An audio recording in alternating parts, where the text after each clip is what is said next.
वक्रतुंड महाकाय सूर्यकोटि समप्रभा निर्विघ्नं कुरु मे देव सर्वकार्येषु सर्वदा।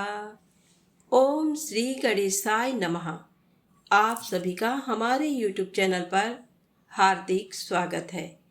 प्रिय भक्तजनों, आज सावन मास की संकष्टी गणेश चतुर्थी है। आज के दिन विघ्नहर्ता मंगल मूर्ति गणपति भगवान की विधि विधान से पूजा अर्चना करने से समस्त मनोकामना पूर्ण होती हैं। तो आज हम आपको सुना रहे हैं संकष्टी गणेश चतुर्थी व्रत की पौराणिक कथा, पूजा विधि और आरती। तो इन कथाओं को श्रद्धा भाव से पूरा अवश्य सुनिएगा। यदि आपको ये कथाएं अच्छी लगे तो कृपया लाइक अवश्य करिएगा। तो आइए कथा को शुरू करते हैं।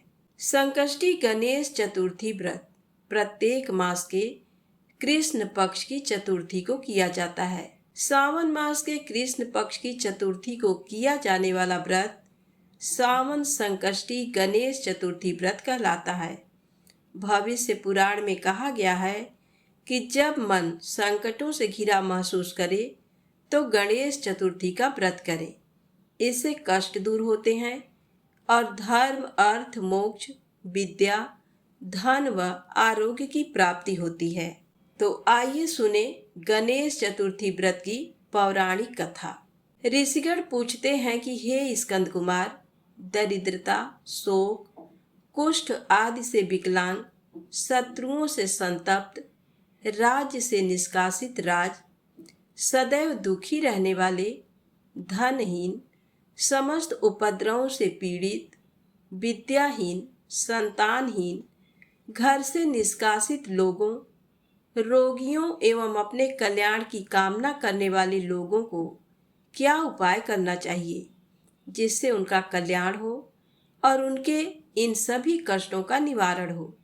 यदि आप कोई उपाय जानते हो तो उसे बतलाइए। स्वामी कार्तिकेय जी ने कहा, हे ऋषियों, आपने जो प्रश्न किया है उसके निवारण के लिए मैं आप लोगों को एक शुभदायक फल बतलाता हूँ, उसे सुनिए। इस व्रत के करने से पृथ्वी के समस्त प्राणी सभी संकटों से मुक्त हो जाते हैं। ये व्रतराज महापुण्यकारी एवं मानवों को सभी कार्यों में सफलता प्रदान करने वाला है। विशेषतः यदि इस व्रत को महिलाएं करें तो उन्हें संतान एवं सौभाग्य की वृद्धि होती है। इस व्रत को धर्मराज युधिष्ठिर ने किया था। पूर्व काल में राज्यच्युत होकर अपने भाइयों के साथ जब धर्मराज वन में चले गए थे तो उस वनवास काल में भगवान श्री कृष्ण ने उनसे कहा था। युधिष्ठिर ने भगवान कृष्ण से अपने कष्टों के शमनार्थ जो प्रश्न किया था उस कथा को आप श्रवण कीजिए। युधिष्ठिर पूछते हैं कि हे पुरुषोत्तम, ऐसा कौन सा उपाय है जिससे हम अपने संकटों से मुक्त हो सकें। हे गदाधर, आप सर्वज्ञ हैं। हम लोगों को आगे अब किसी प्रकार का कष्ट न भुगतना पड़े, ऐसा कोई उपाय बतलाइए। स्कंद कुमार जी कहते हैं कि जब धैर्यवान युधिष्ठिर विनम्र भाव से हाथ जोड़कर बारंबार अपने कष्टों के निवारण का उपाय पूछने लगे तो भगवान श्री कृष्ण ने कहा कि हे राजन, संपूर्ण कामनाओं को पूर्ण करने वाला एक बहुत बड़ा गुप्त व्रत है। हे युधिष्ठिर, इस व्रत के संबंध में मैंने आज तक किसी को नहीं बतलाया है। हे राजन, प्राचीन काल में सतयुग की बात है कि पर्वत राज हिमाचल की सुंदर कन्या पार्वती जी ने शंकर जी को पति रूप में प्राप्त करने के लिए गहन वन में जाकर कठोर तपस्या की, परंतु भगवान शिव प्रसन्न होकर प्रकट नहीं हुए। तब शैल तनया पार्वती जी ने अनादिकाल से विद्यमान गणेश जी का स्मरण किया।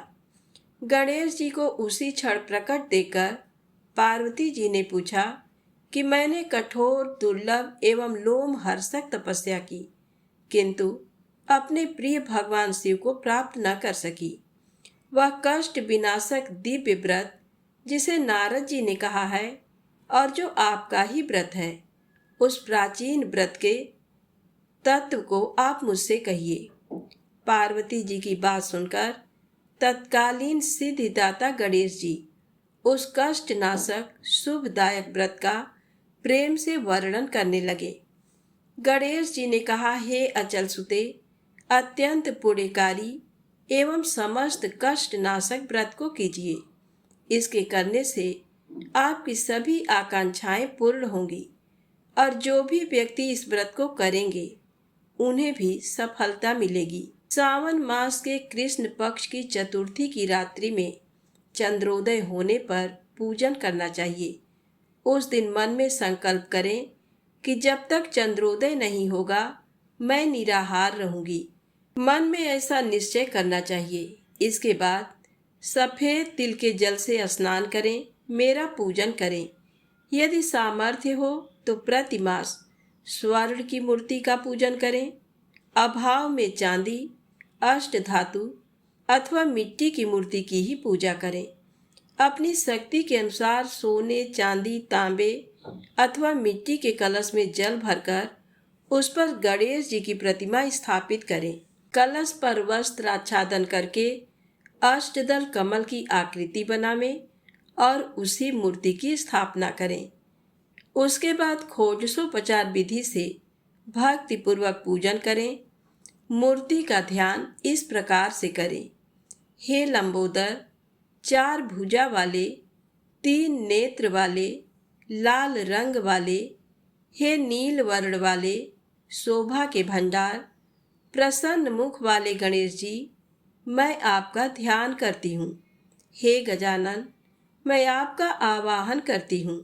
हे विघ्नराज, आपको प्रणाम करती हूँ। ये आसन है। हे लंबोदर, ये आपके लिए पाद्य है। हे शंकर सुवन, ये आपके लिए अर्घ्य है। हे उमापुत्र, ये आपके स्नान के लिए जल है। हे वक्रतुंड, ये आपके लिए आचमनीय जल है। हे शुभकर्ण, ये आपके लिए वस्त्र है। हे सुशोभित, ये आपके लिए यज्ञोपवीत है। हे गणेश्वर, ये आपके लिए रोली चंदन है। हे विघ्न विनाशन, ये आपके लिए फूल है। हे विकट, ये आपके लिए धूप बत्ती है। हे वामन, ये आपके लिए दीपक है। हे सर्वदेव, ये आपके लिए लड्डू का नैवेद्य है। हे देव, ये आपके निमित्त फल है। हे विघ्नहर्ता, ये आपके निमित्त मेरा प्रणाम है। प्रणाम करने के बाद क्षमा प्रार्थना करें। इस प्रकार खोटसोपचार रीति से पूजन करके नाना प्रकार के प्रसादों को बनाकर भगवान को भोग लगाएं। हे देवी, शुद्ध देसी घी में 15 लड्डू बनाएं। सर्वप्रथम भगवान को लड्डू अर्पित करके उसमें से 5 ब्राह्मणों को दे दें। अपने सामर्थ्य के अनुसार दक्षिणा देकर चंद्रोदय होने पर भक्ति भाव से अर्घ देवें। उसके बाद 5 लड्डू का स्वयं भोजन करें। उसके बाद चतुर्थी देवी से प्रार्थना करें, हे देवी, तुम सब तिथियों में सर्वोत्तम हो, गणेश जी की परम प्रियतमा हो। हे चतुर्थी, हमारे द्वारा प्रदत्त अर्घ्य को ग्रहण करो, तुम्हें प्रणाम है। चंद्रमा को अर्घ्य प्रदान करते समय इस तरह से प्रार्थना करें, क्षीर सागर से उत्पन्न हे लक्ष्मी के भाई, हे निशाकर, रोहिणी सहित हे शशि, मेरे दिए हुए अर्घ्य को ग्रहण कीजिए। उसके बाद गणेश जी को इस प्रकार से प्रणाम करें, हे लंबोदर, आप संपूर्ण इच्छाओं को पूर्ण करने वाले हैं, आपको प्रणाम है। हे समस्त विघ्नों के नाशक, आप मेरी अभिलाषाओं को पूर्ण करें। उसके बाद ब्राह्मण की प्रार्थना करें, हे द्विजराज, आपको नमस्कार है, आप साक्षात देव स्वरूप हैं। गणेश जी की प्रसन्नता के लिए हम आपको लड्डू समर्पित कर रहे हैं। आप हम दोनों का उद्धार करने के लिए दक्षिणा सहित इन 5 लड्डुओं को स्वीकार करें। हम आपको नमस्कार करते हैं। इसके बाद ब्राह्मण भोजन कराकर गणेश जी से प्रार्थना करें। यदि इन सब कार्यों के करने की शक्ति ना हो तो अपने भाई बंधुओं के साथ दही एवं पूजन में निवेदित पदार्थ का भोजन करें। प्रार्थना करके प्रतिमा का विसर्जन करें और अपने गुरु को अन्न वस्त्र आदि एवं दक्षिणा के साथ मूर्ति को दे देवें। विसर्जन के समय इस प्रकार से प्रार्थना करें। हे देवों में श्रेष्ठ गणेश जी, आप अपने स्थान को प्रस्थान कीजिए एवं इस व्रत पूजा के फल को दीजिए। हे सुमुखी, इस प्रकार जीवन भर गणेश चतुर्थी का व्रत करना चाहिए। यदि जन्म भर ना कर सकें तो 21 वर्ष तक करें। यदि इतना करना भी संभव ना हो तो 1 वर्ष तक 12 महीने के व्रत को करें। यदि इतना भी ना कर सकें तो वर्ष के 1 मास को अवश्य ही व्रत करें और सावन चतुर्थी को व्रत का उद्यापन करें। तो प्रेम से बोलें, गणेश जी महाराज की जय हो। अब आइए सुने गणेश भगवान की अगली पौराणिक कथा। एक समय की बात है, विष्णु भगवान का विवाह लक्ष्मी जी के साथ निश्चित हो गया। विवाह की तैयारी होने लगी। सभी देवताओं को निमंत्रण भेजे गए, परंतु गणेश जी को निमंत्रण नहीं दिया। कारण जो भी रहा हो, अब भगवान विष्णु की बारात जाने का समय आ गया। सभी देवता अपनी पत्नियों के साथ विवाह समारोह में आए। उन सब ने देखा कि गणेश जी कहीं दिखाई नहीं दे रहे हैं। तब वे आपस में चर्चा करने लगे कि क्या गणेश जी को नहीं न्योता है या स्वयं गणेश जी ही नहीं आए हैं। सभी को इस बात पर आश्चर्य होने लगा। तभी सबने विचार किया कि विष्णु भगवान से ही इसका कारण पूछा जाए। विष्णु भगवान से पूछने पर उन्होंने कहा कि हमने गणेश जी के पिता भोलेनाथ महादेव को न्योता भेजा है।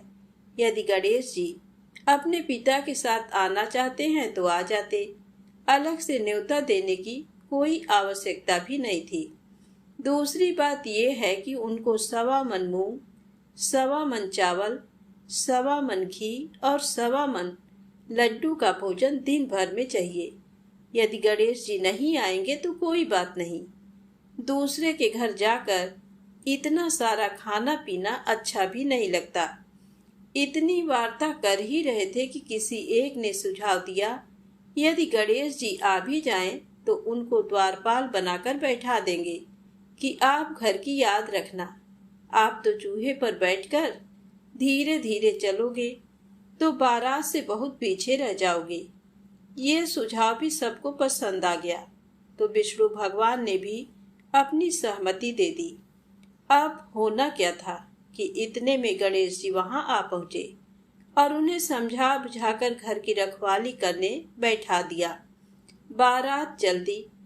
तब नारद जी ने देखा कि गणेश जी तो दरवाजे पर ही बैठे हुए हैं, तो वे गणेश जी के पास गए और रुकने का कारण पूछा। गणेश जी कहने लगे कि विष्णु भगवान ने मेरा बहुत अपमान किया है। नारद जी ने कहा कि आप अपनी मूषक सेना को आगे भेज दें तो वह रास्ता खोद देगी, जिससे उनके वाहन धरती में धंस जाएंगे। तब आपको सम्मान पूर्वक बुलाना पड़ेगा। अब तो गणेश जी ने अपनी मूषक सेना जल्दी से आगे भेज दी और सेना ने जमीन पोली कर दी। जब बारात वहां से निकली तो रथों के पहिए धरती में धंस गए। लाख कोशिश करें परंतु पहिए नहीं निकले। सभी ने अपने अपने उपाय किए, परंतु पहिए तो नहीं निकले, बल्कि जगह जगह से टूट गए। किसी की समझ में नहीं आ रहा था कि अब क्या किया जाए। तब तो नारद जी ने कहा, आप लोगों ने गणेश जी का अपमान करके अच्छा नहीं किया। यदि उन्हें मनाकर लाया जाए तो आपका कार्य सिद्ध हो सकता है। और ये संकट टल सकता है। शंकर भगवान ने अपने दूत नंदी को भेजा और वे गणेश जी को लेकर आए। गणेश जी का आदर सम्मान के साथ पूजन किया।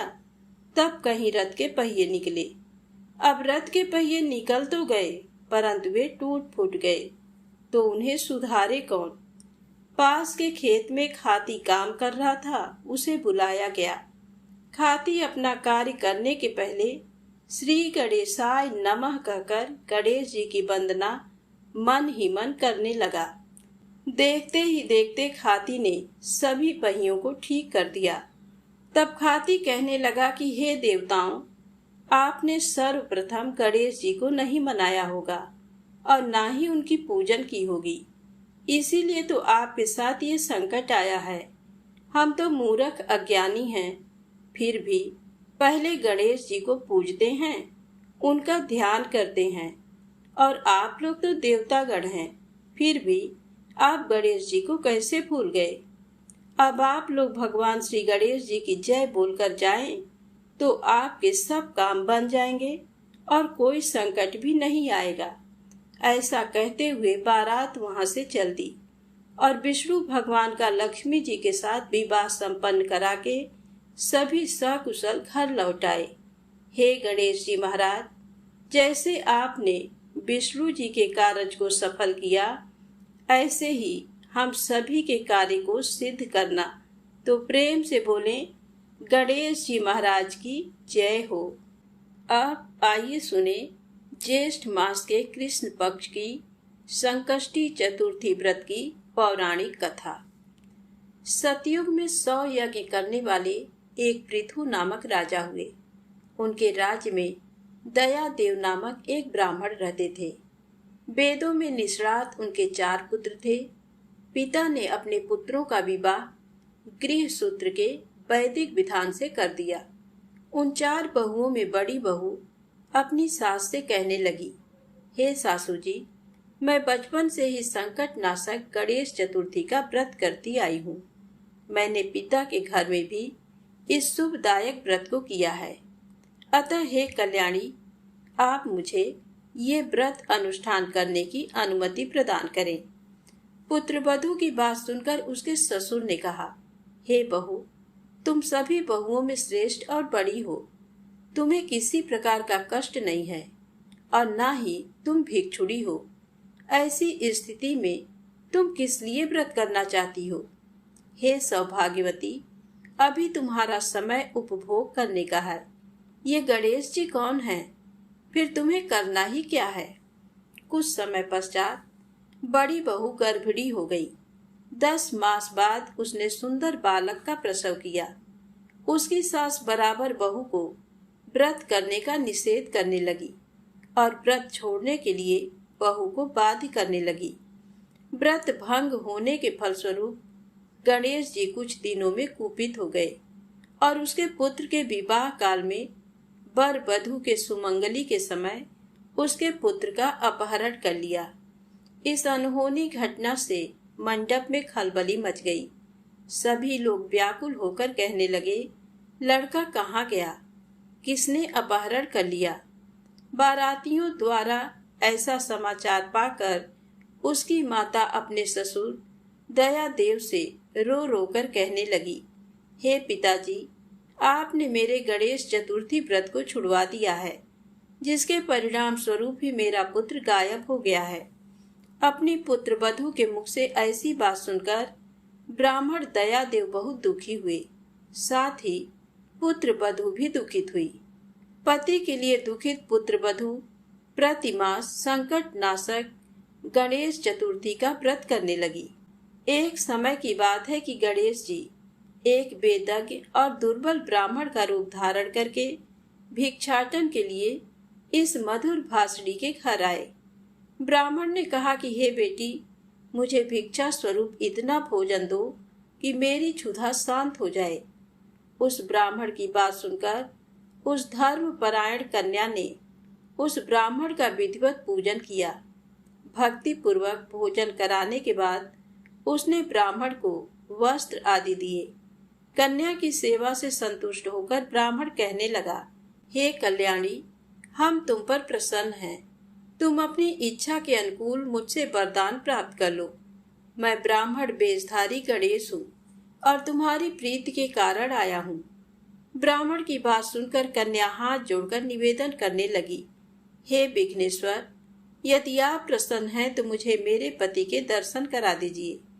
कन्या की बात सुनकर गणेश जी ने उससे कहा कि हे सुंदर विचार वाली, जो तुम चाहती हो वही होगा। तुम्हारा पति शीघ्र ही आवेगा। कन्या को इस प्रकार का वरदान देकर गणेश जी वहीं अंतर ध्यान हो गए। कुछ समय के बाद उसका पति घर वापस आ गया। सभी बहुत प्रसन्न हुए। विधि अनुसार विवाह कार्य संपन्न किया। इस प्रकार ज्येष्ठ मास की चौथ सभी कामनाओं को पूर्ण करने वाली है। तो प्रेम से बोले, गणेश जी महाराज की जय हो। अब आइए सुने चौथ व्रत की अगली कहानी। एक गांव में एक वृद्धा रहती थी। उसकी बहू थोड़ी सी पागल जैसी रहती थी। उसे भूख बिल्कुल सहन नहीं होती थी। वह रोज सुबह उठकर पहले खाना खाती थी, फिर दूसरा काम करती थी। एक दिन उनके यहाँ पूजा होनी थी और पूजा के लिए खाना बनाना था। तो वृद्धा ने सोचा कि ये तो सुबह उठकर सबसे पहले खाऊं खाऊं करेगी और सारा खाना जूठा कर देगी। तो वृद्धा ने एक उपाय सोचा। उसने पानी के मटके के नीचे एक छेद कर दिया और बहू से कहा कि आज पूजा है, तू सुबह से खाऊं खाऊं मत करना। तू पहले पानी भर ला, फिर कुछ खा पी लेना। बहू ने सास से कहा कि ठीक है माँ, और वह पानी भरने के लिए चली गई। बहू पानी भरने कुएं पर आई तो उसने वहां पर सबसे पहले अपने साड़ी में बंधा हुआ आटा निकाला, फिर पनघट पर उसे गूंथ लिया और उसकी बाटियां बना ली। वहीं पास में शमशान था, वहां एक मुर्दा जलाया गया था, तो उसकी आंच में उसने वह बाटियां सेक ली। और पास में ही एक गणेश जी का मंदिर था। मंदिर में किसी ने गणेश जी को चोला चढ़ाया था, तो गणेश जी की तोंद में घी लगा हुआ था। उसने उससे बाटियां चुपोड़कर एक बाटी का भोग गणेश जी को लगाकर उसने वह बाटियां खा ली। उसके बाद वह आराम से अपने घर चली गई। इधर गणेश जी ने क्रोधित होते हुए नाक पर उंगली चढ़ा ली। फिर उसके बाद कोई उधर से निकला तो उसने देखा कि गणेश जी ने नाक पर उंगली चढ़ा रखी है। तो उसने गांव में जाकर सबसे कह दिया कि गणेश जी ने नाक पर उंगली चढ़ा ली। अब गणेश जी की नाक पर से उंगली उतारने के लिए सभी लोग प्रयास करने लगे। कोई गणेश जी के पाठ करने लग गया, कोई हवन कर रहा है ताकि गणेश जी नाक पर से उंगली हटा लें, पर गणेश जी ने नाक पर से उंगली नहीं हटाई। अब ये बात राजा तक पहुंच गई। राजा ने बड़े बड़े पंडित और ज्योतिष बुलवाए, पर वह भी गणेश जी की नाक से उंगली नहीं हटा पाए। अब राजा ने पूरे राज्य में मुनादी करवा दी कि जो भी गणेश जी की नाक पर से उंगली हटाएगा उसे 5 गांव की जागीर दे दी जाएगी। अब राज्य में सभी लोग अपनी अपनी तरफ से प्रयास करने लगे, पर गणेश जी ने नाक से उंगली नहीं हटाई। सभी लोग थक हार गए। आखिर में बुढ़िया की बहू बोली कि माँ, आप कहो तो मैं गणेश जी की नाक से उंगली हटा सकती हूँ। तो वृद्धा हंसने लगी कि बड़े बड़े पंडित और ज्योतिष गणेश जी की नाक से उंगली नहीं हटा पाए, तुम कैसे हटा दोगी? परंतु हो सकता है कि ऐसा हो जाए। तभी एक आदमी ने कहा कि एक बार इसे भी मौका दो, इसे भी प्रयास कर लेने दो, हो सकता है कि ये गणेश जी की नाक पर से उंगली हटा दे। बहू ने कहा, पर मेरी एक शर्त है कि मेरे घर से गणेश जी के मंदिर तक एक बड़ा पर्दा लगाया जाए। तो लोगों ने कहा ठीक है, और घर से मंदिर तक पर्दा लगवा दिया। अब बहू ने अपने घाघरे में धोना यानी कपड़े धोने का हथियार छिपाकर मंदिर गई। मंदिर में धोना निकालकर गणेश जी से बोली, कार्य कार्य गणेशिया, अपने घर से आटा लाई, पनघट पर आटा गूथा, मरे मुर्दे की आग पर बाटियां सेकी। तुम्हारी तोंद से जरा सा घी ले लिया तो तूने नाक पर उंगली चढ़ा ली। नाक पर से उंगली हटा रहा कि नहीं? नहीं तो दूं एक धोना, अभी तुम्हारे टुकड़े टुकड़े हो जाएंगे। बहू की बात सुनकर गणेश जी डर गए। उन्होंने सोचा कि ये तो बावली है, मार देगी तो क्या करेंगे, का कोई भरोसा नहीं है। और गणेश जी ने फट से नाक पर से उंगली हटा ली। पूरे गांव में वृद्धा की बहू की जय जयकार होने लगी कि बुढ़िया की बहू ने गणेश जी की नाक से उंगली हटवा दी। राजा ने अपने आदेश अनुसार 5 गांव जागीर में दिए। हे गणेश जी महाराज, जैसे उस बुढ़िया की बहू के टूटे वैसे सबके टूटे। जो कथा अधूरी हो तो पूरी करें और जो पूरी हो तो मान करें। कहानी कहने वाले और सुनने वाले सभी की मनोकामनाएं पूर्ण करें। तो प्रेम से बोले गणेश जी महाराज की जय हो। अब आइए सुने संकष्टी गणेश चतुर्थी की अगली पौराणिक कथा। कथा के अनुसार एक बार इंद्र समेत सभी देवतागण भगवान शिव के पास अपने संकटों को दूर करने की प्रार्थना लेकर पहुंचे। तब भगवान शिव के दोनों पुत्र कार्तिकेय और गणेश जी वहीं मौजूद थे। तब भगवान शिव ने उन दोनों से पूछा कि कौन सबसे पहले देवताओं की विपदा को दूर कर सकता है। तो दोनों ने ही कहा कि वे सक्षम हैं। तब भगवान शिव को एक युक्ति सूझी। उन्होंने अपने दोनों पुत्रों से कहा कि इसके लिए पहले परीक्षा देनी होगी।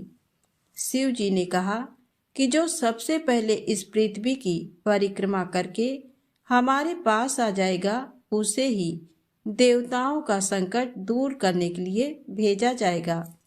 परीक्षा की बात सुनकर भगवान कार्तिकेय अपने वाहन मयूर पर सवार हो गए और पिता से आज्ञा लेकर पृथ्वी की परिक्रमा के लिए निकल पड़े।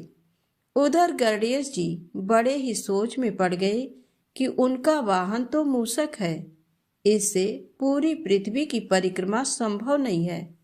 तब गणेश जी के मन में एक विचार आया। वे झट से अपने स्थान से उठे। फिर वे हाथ जोड़कर अपने पिता भगवान शिव और माता पार्वती की 7 बार परिक्रमा किए। उसके बाद अपने स्थान पर आकर बैठ गए। सभी देवी देवता ये देखकर आश्चर्य में पड़ गए। कुछ समय बाद कार्तिकेय जी पृथ्वी की परिक्रमा करके कैलाश पर आए और स्वयं को विजेता घोषित करने लगे। इसी बीच शिव जी ने गणेश जी से पूछा कि तुमने पृथ्वी की जगह अपने माता पिता की परिक्रमा क्यों की। इस पर गणेश जी ने कहा कि माता पिता के चरणों में ही समस्त लोक बसता है। छोटे पुत्र का उत्तर सुनकर शिव जी बड़े प्रसन्न हुए। उन्होंने गणेश जी को देवताओं का संकट दूर करने के लिए भेजा। महादेव ने गणेश जी को वरदान दिया कि जो भी व्यक्ति चतुर्थी के दिन तुम्हारी पूजा करके रात्रि में चंद्रमा को अर्घ्य देगा, उसके सभी पाप मिट जाएंगे, विपदाएं दूर होंगी और समस्त मनोकामनाएं पूरी होंगी। जीवन में सुख और समृद्धि में वृद्धि होगी। इस व्रत कथा को पढ़ने के बाद गणेश जी से प्रार्थना करें कि हे गणेश जी महाराज, आप हमारे संकटों को दूर करके जीवन में सुख और समृद्धि दें। तो प्रेम से बोलें गणेश जी महाराज की जय हो। अब आइए सुने चौथ माता की पौराणिक कथा। एक बार एक शहर में एक व्यापारी रहा करता था। व्यापारी बहुत ही आलसी किस्म का इंसान था। उसके पास उसके दादा परदादा की कमाई हुई दौलत उसको विरासत में मिली थी, जिसके कारण वह व्यापारी कोई काम धंधा नहीं किया करता था। व्यापारी का एक बेटा था जो व्यापारी की तरह काम धंधा नहीं करता था और बहुत आलसी था। व्यापारी ने अपने बेटे का विवाह एक अच्छी, सुंदर और सुशील कन्या से किया था। विवाह होने के बाद भी व्यापारी का बेटा कुछ नहीं करता था। वह घर पर आलसी बना पड़ा रहता था। व्यापारी के बेटे की पत्नी जब भी बाहर कूड़ा फेंकने के लिए जाती थी, तब उससे उसके पड़ोस में रहने वाली महिला उससे पूछती थी कि आज तुमने खाने में क्या खाया। पड़ोसी महिला की बात सुनकर व्यापारी के बेटे की पत्नी उस महिला से कहती है कि मैंने आज खाने में ठंडी ठंडी और बासी रोटी खाई है, और वह ये बोलकर अंदर आ गई।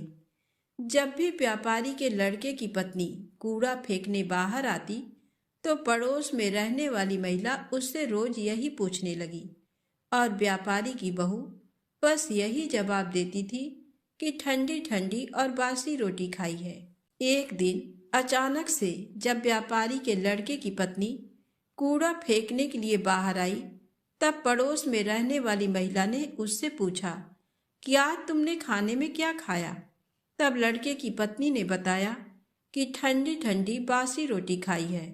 तो ये बात व्यापारी की बेटे ने सुन ली, जिसके बाद व्यापारी का बेटा अपनी माँ के पास आया और उससे कहने लगा कि माँ, तुम तो हम लोगों को रोज गर्म और ताज़ा खाना खिलाती हो, लेकिन मेरी पत्नी बाहर जाकर पड़ोस में रहने वाली महिला से बोलती है कि उसने आज ठंडी और बासी रोटी खाई है।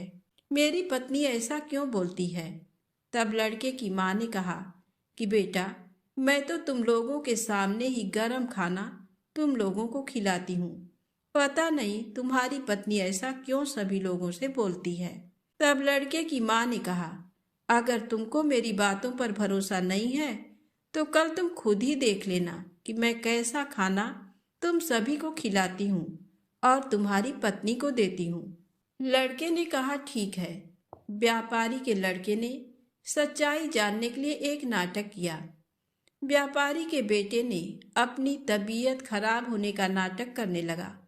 वह पलंग में जाकर चद्दर ओढ़कर लेट गया और चद्दर में से चुपचाप सब कुछ देखने लगा।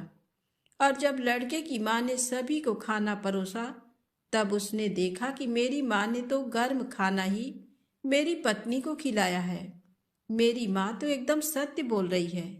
जैसे ही उसकी पत्नी खाना खाकर उठी, तो वह लड़का अपनी पत्नी के पीछे पीछे गया और उसने देखा कि जब उसकी पत्नी कूड़ा फेंकने के लिए बाहर गई है, तब पड़ोस में रहने वाली महिला ने उससे एक बार फिर से वही पूछा कि आज तुमने खाने में क्या खाया है। जिसके बाद उसकी पत्नी ने एक बार फिर से उस पड़ोसी महिला को वही बताया जो वह हर बार बताती आई थी कि आज मैंने ठंडी और बासी रोटी खाई है। अपनी पत्नी की ये करतूत देखकर उसने अपनी पत्नी से कहा कि मेरी माँ तो तुम्हें रोज गर्म खाना ही खिलाती है, तो तुम पड़ोसी को क्यों बोलती हो कि वह तुमको ठंडा और बासी खाना खिलाती है। लड़के की पत्नी बहुत बुद्धिमान और चालाक थी। उसने अपने पति को समझाया कि ना तो आप बाहर जाकर पैसे कमाते हो और ना ही आपके पिताजी बाहर जाकर पैसे कमाते हैं। ये तो आपके पिताजी को विरासत में मिले धन की रोटी है। अगर आप लोग अभी भी नहीं समझेंगे तो एक दिन सारा धन खत्म हो जाएगा और घर में खाने के लिए रोटी तक नहीं मिलेगी। लड़के को अपनी पत्नी की बात सुनकर समझ में आ जाता है कि वह सही बोल रही है। अगर मैंने अभी धन नहीं कमाया तो आगे बहुत बड़ी दिक्कत हो सकती है। जिसके बाद लड़के ने ये तय कर लिया कि अब वह पैसा कमाएगा, जिसके लिए व्यापारी के बेटे ने ये तय किया कि वह विदेश जाएगा और विदेश में बहुत सारा धन कमाएगा। व्यापारी का बेटा धन कमाने के लिए विदेश चला जाता है। अपने पति के विदेश जाने के बाद उसकी पत्नी 12 महीने के लिए चौथ माता का व्रत रखने लगती है और धीरे धीरे 12 महीने गुजर जाते हैं। तब चौथ माता और गणेश जी ने उसकी पत्नी की व्रत रखने और पूजा करने से खुश हो जाती हैं। जिसके बाद चौथ माता और गणेश जी ये तय करते हैं कि अब इस कन्या को इसके पति से मिलवा देना चाहिए, क्योंकि 12 महीने गुजर चुके हैं। जिसके बाद चौथ माता और गणेश जी एक बार जब व्यापारी का बेटा विदेश में अपने घर में गहरी नींद में सो रहा होता है, तब उसके सपने में जाकर चौथ माता ने कहा कि तुम अपने घर चले जाओ, तुम्हारी पत्नी तुमको बहुत याद कर रही है और वह तुम्हारा इंतजार कर रही है। लड़के ने चौथ माता से कहा कि मैं यहाँ से कैसे जा सकता हूँ, मेरा यहाँ पर बहुत सारा व्यापार फैला हुआ है और मेरे जाने के बाद इस व्यापार को कौन देखेगा। चौथ माता ने लड़के से कहा कि तुम चिंता मत करो, कल तुम सुबह एक दिए को जलाकर उसको लेकर अपने साथ बैठ जाना। जिन जिन लोगों को तुमको पैसा देना है वह तुमको पैसे दे जाएंगे और जिन जिन लोगों को तुम्हें पैसा देना है वह तुमसे पैसा ले जाएंगे और इस प्रकार से तुम्हारा सारा व्यापार एक ही दिन में सिमट जाएगा। व्यापारी के लड़के ने चौथ माता की बात मानकर अगले दिन वैसा ही किया जैसा चौथ माता ने उससे करने के लिए कहा था। उसने अपने हाथ में सूरज दीपक जलाकर बैठ गया, जिसके बाद व्यापारी आए, उसको पैसा दे गए और जिसको उसे पैसा देना था वह उससे पैसा ले गए और व्यापारी के लड़के का व्यापार एक ही दिन में सिमट गया। इसके बाद व्यापारी का बेटा अपने घर जाने के लिए निकल पड़ा। थोड़ी दूर चलने के बाद जब व्यापारी का बेटा आधे रास्ते पहुंच गया था, तब उसको रास्ते में एक सांप दिखाई दिया। वह सांप एक जगह जल रही अग्नि के पास जा रहा था, जिसको देखकर व्यापारी के बेटे ने सांप को अग्नि के पास जाने से रोक दिया। व्यापारी के बेटे के ऐसा करने के बाद वह सांप बहुत क्रोधित हो गया। वह कोई और नहीं बल्कि नागराज थे। तभी नागराज ने उस लड़के से कहा कि तुमने ये क्या किया? मैं तो नाग योनि से छुटकारा पाने के लिए जा रहा था, लेकिन तुमने ऐसा होने नहीं दिया। अब मैं तुमको जान से मार दूंगा। जिसके बाद व्यापारी के बेटे ने कहा कि मैं पिछले 1 साल से विदेश में हूँ। मेरी पत्नी मुझे बहुत याद कर रही है और मैं 1 साल बाद अपने घर जा रहा हूँ। आप मुझे अभी छोड़ दीजिए, मैं अपनी पत्नी से एक बार मिल लूँ, तब कल आप मेरे घर आकर मुझे मार दीजिएगा। जिसके बाद नागराज ने व्यापारी के बेटे को जाने दिया और थोड़ी ही देर में अपने घर वह पहुँच गया। लेकिन व्यापारी का बेटा बहुत डरा हुआ था, तो उसकी पत्नी ने पूछा कि आप इतने भयभीत क्यों हैं? तब उसने अपनी पत्नी को बताया कि मेरे साथ रास्ते में ये दुर्घटना घटी थी कि एक नागराज अपनी नाग योनि से मुक्त होने जा रहे थे, लेकिन मैंने उनको जाने से रोक दिया, जिससे वह बहुत क्रोधित हो गए हैं और उन्होंने मुझे मारने का वचन लिया है। कल वह मुझे मारने के लिए आएंगे। व्यापारी की बेटे की पत्नी बहुत चालाक और बुद्धिमान थी और उसने अपने पति की बात सुनकर अपने घर की सीढ़ियों पर कुछ न कुछ रख दिया। उसकी पत्नी ने पहली सीढ़ी पर दूध रख दिया, दूसरी सीढ़ी पर बालू बिखेर दी और तीसरी सीढ़ी पर फूल बिखेर दिए। चौथी सीढ़ी पर सुगंधित इत्र डाल दिया और 5वीं सीढ़ी पर बहुत स्वादिष्ट मिठाइयाँ रख दी और जाकर पलंग पर अपनी चोटी लटकाकर लेट गई और अपने दरवाजे को खुला छोड़ दिया। नागराज जब उसके पति को मारने के लिए आए, तब उन्होंने सीढ़ियों में दूध देखा, तो उन्होंने उस दूध को पी लिया और एक एक करते सभी सीढ़ियों की सारी चीजें खा लिए। और तब उन्होंने बोला कि व्यापारी, तुमने मुझे बहुत प्रसन्न किया है, लेकिन मैंने तुमको वचन दिया है कि मैं तुमको मारूंगा जरूर। अब मैं कुछ नहीं कर सकता, मैं अपने वचन से बंधा हुआ हूँ। जिसके बाद नागराज व्यापारी के बेटे को मारने के लिए 7 सीढ़ी पार करके उसके कमरे के पास जाने लगे। तब वहां पर चौथ माता और गणेश जी ने आकर उस नागराज को अपनी तलवार से काट काट कर चारों तरफ फेंक देते हैं और जिसके बाद नागराज का एक हिस्सा लड़के के जूते में चला गया। नागराज ने कहा, मैं यहीं छुपा रहूंगा और कल जब सुबह वह व्यापारी जूता पहनेगा तब मैं उसको काट लूँगा। लेकिन तभी अचानक से वहाँ पर बहुत सारी चींटियाँ आ गईं और उन्होंने नागराज को देखा कि जूते के अंदर हैं। तब चींटियों ने कहा कि इसकी पत्नी तो हमको रोज कुछ ना कुछ खाने के लिए देती थी, आज हम लोग इसके पति की जान बचाते हैं। चींटियों ने नागराज को खा लिया। चींटियों के खाने के बाद चारों तरफ खून ही खून फैल गया था। जैसे ही सुबह हुई तब लड़के की माँ उसके कमरे में आई और लड़के की माँ ने कमरे से खून निकलता देख बहुत डर गई और उसने सोचा कि मेरे बेटे और मेरी बहू को किसी ने जान से मार दिया है। वह बहुत जोर जोर से चिल्लाने लगी। अपनी माँ की आवाज़ सुनकर व्यापारी का लड़का और उसकी पत्नी तुरंत कमरे से बाहर निकल आए। तभी लड़के की माँ अपने बेटे और अपनी बहू को जिंदा देखकर बहुत खुश हो गई। लड़के ने अपनी माँ से कहा कि माँ, तुम रो क्यों रही हो? आज तो खुशी का दिन है, क्योंकि आज मेरा दुश्मन मर गया है। लेकिन मेरे जाने के बाद मेरी लंबी आयु के लिए किसने पूजा किया था और किसने व्रत रखा था? तब लड़के की माँ ने कहा कि बेटा, मैंने तो कोई व्रत नहीं रखा था। तब लड़के ने अपनी पत्नी से पूछा कि तुमने व्रत रखा था? तब उसकी पत्नी ने कहा कि हाँ जी, मैंने आपके जाने के बाद 12 महीने तक चौथ माता की पूजा की थी, उन्हीं ने आपकी जान बचाई है। तभी लड़के की माँ ने लड़के से कहा कि मैं तो तुम्हारी पत्नी को रोज खाना देने जाती थी, तब इसने 12 महीने व्रत कैसे रख लिया? तुम्हारी पत्नी झूठ बोल रही है। मैं रोज उसको खाने के लिए 4 रोटी देती थी, तो ये मैं कैसे मान लूं कि तुम्हारी पत्नी ने व्रत रखा था? तब लड़के की पत्नी ने बताया कि माँ जी, मैं 1 रोटी गाय माता को खिलाती थी और 1 रोटी जमीन में गाड़ देती थी और 1 रोटी मेहतरानी को देती थी और बची हुई 1 रोटी रात में चंद्रमा को अर्घ देकर खाती थी।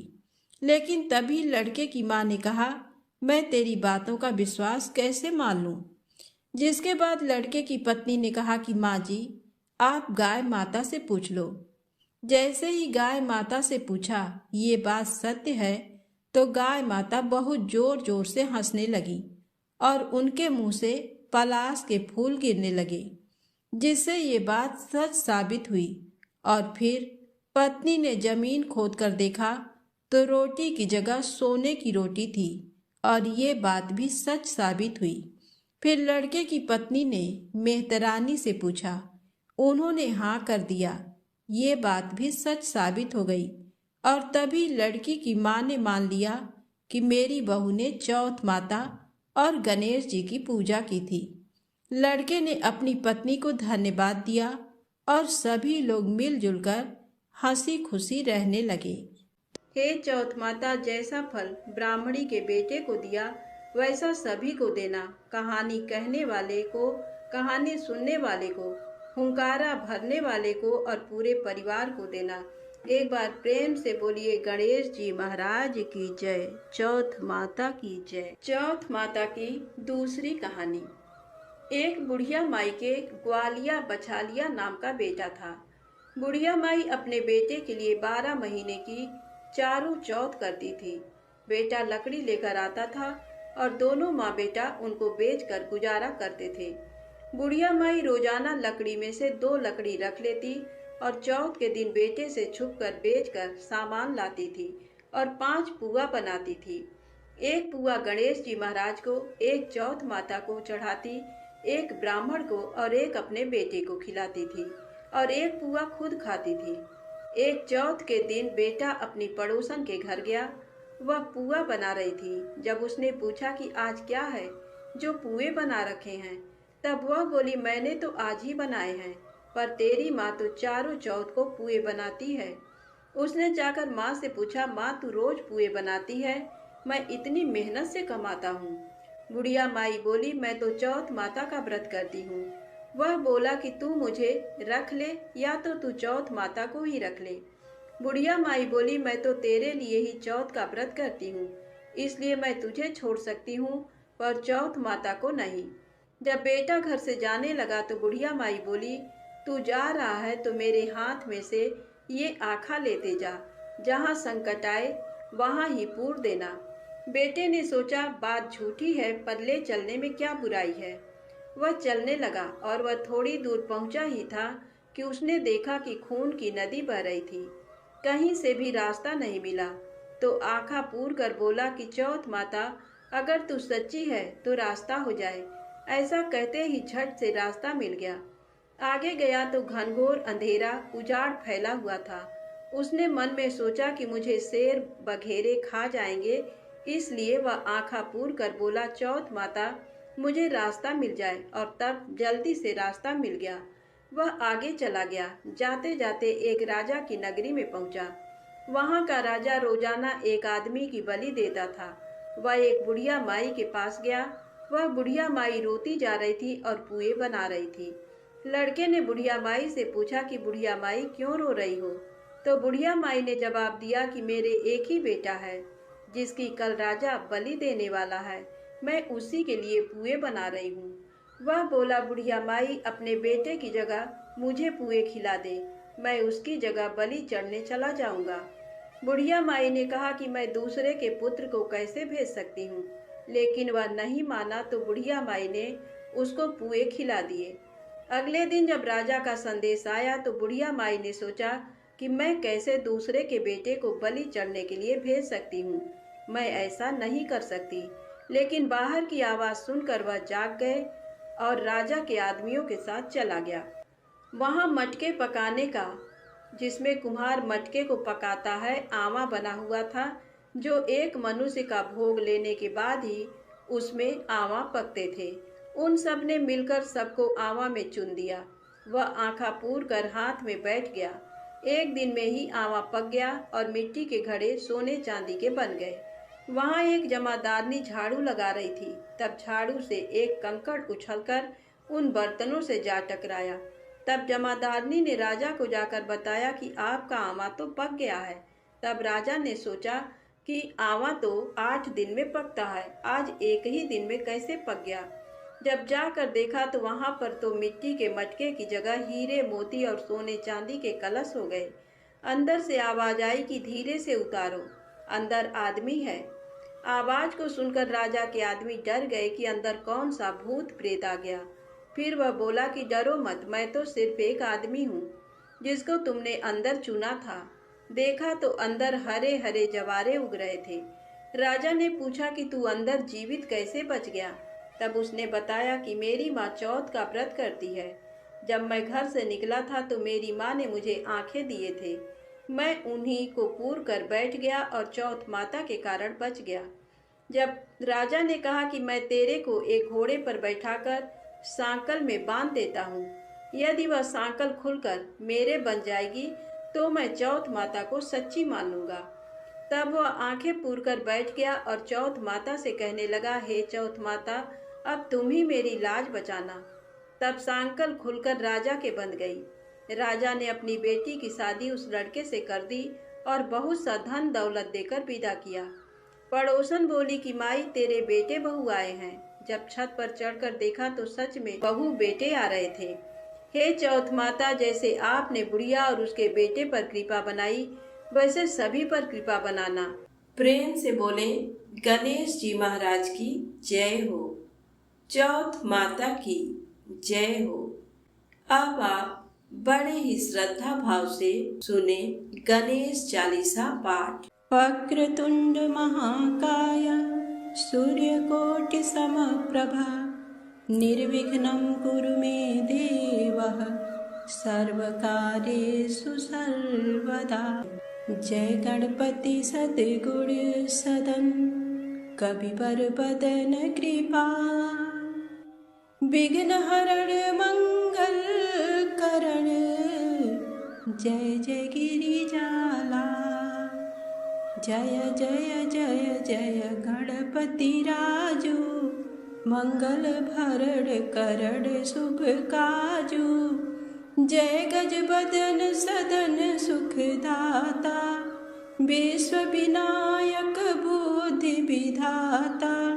वक्रतुंड शुचिसुंड सुहावन, तिलक त्रिपुंड भाल मन भावन, राजित मणि मुक्तन उर्माला, स्वर्ण मुकुट सिर नयन विशाला, पुस्तक पाणि कुठार त्रिशूलम, मोदक भोग सुगंधित फूलम, सुंदर पीतांबर तन साजित, चरण पादुका मुनि मन राजित, धन शिव सुवन सडानन भ्राता, गौरी ललन विश्व विधाता, रिद्धि सिद्धि तव चमर डुलावे, मूषक वाहन सोहत द्वारे, कहाँ जन्म शुभ कथा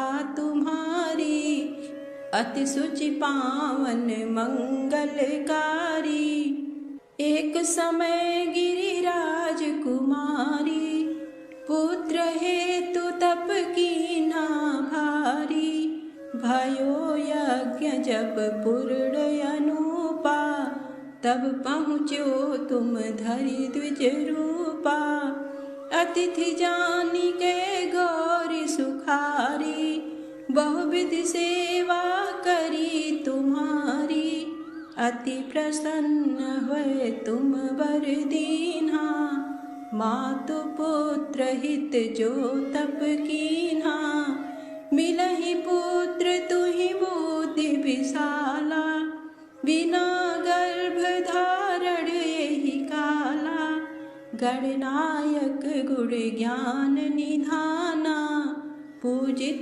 प्रथम रूप भगवाना, अस कही अंतर धान रूप हुए, पलना पर बालक स्वरूप हुए, बनि शिशुरुदन जबहि तुम ठाना, लखि मुख सुख नहीं गौरी समाना, सकल मगन सुख मंगल गावही, नभते सुरन सुमन बरसावही, शंभु माँ बहुदान लुटावही, सुर मुनि जन सुत देखन आवही, लखि अति आनंद मंगल साजा, देखन भी आए सनि राजा, निज अवगुण गुनि सनि मन माही, बालक देखन चाहत नाही, गिरजा कछु मन भेद बढ़ायो, उत्सव मोर न सनि तुहि भायो, कहन लगे सनि मन सकुचाई, का करी हाँ शिशु मोहि दिखाई, नहीं विश्वास उमा कर भयम, सनि सो बालक देखन कहेऊ, पड़तहि सनि दृग कोड प्रकाशा, बालक सिर उड़ी गयो आकाशा, गिरिजा गिरी विकल होए धरड़ी, सो दुख दशा गयो नहीं वरड़ी, हाहाकार मचो कैलासा, सनि कीन्यो लखि सुत को नासा, तुरत गरुड़ चढ़ी विष्णु सिधाए, काटी चक्र सो गज सिर लाए, बालक के धड़ ऊपर धार्यो, प्राण मंत्र पढ़ शंकर डार्यो, नाम गणेश शंभु तब कीन्हे, प्रथम पूज्य बुद्धि निधि बर दीन्हे, बुद्धि परीक्षा जब शिव कीन्हा, पृथ्वी की प्रदक्षिणा लीना, चले खडानन भरमि भुलाई, रची बैठे तुम बुद्धि उपाई, चरण मातु पितु के धर लीने, तिनके साथ प्रदक्षिण कीने, धनि गणेश कहि शिवहि हर से, नभते सुरन सुमन बहु बरसे, तुम्हारी महिमा बुद्धि बढ़ाई, शेष सहस मुख सकै न गाई। मैं मतिहीन मलिन दुखारी, करहु कवन विधि विनय तुम्हारी। भजत राम सुंदर प्रभु दासा, लख प्रयाग ककरा दुर्वासा।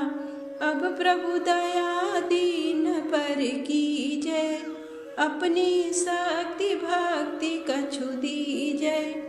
श्री गणेश यह चालीसा, पाठ करें धर ध्यान। नित नव मंगल गृह बसे, लहे जगत सन्मान। संवत अपन सहस्र दस, ऋषि पंचमी दिने। पूरण चालीसा भयो, मंगल मूर्ति गणेश। ओम श्री गणेशाय नमः।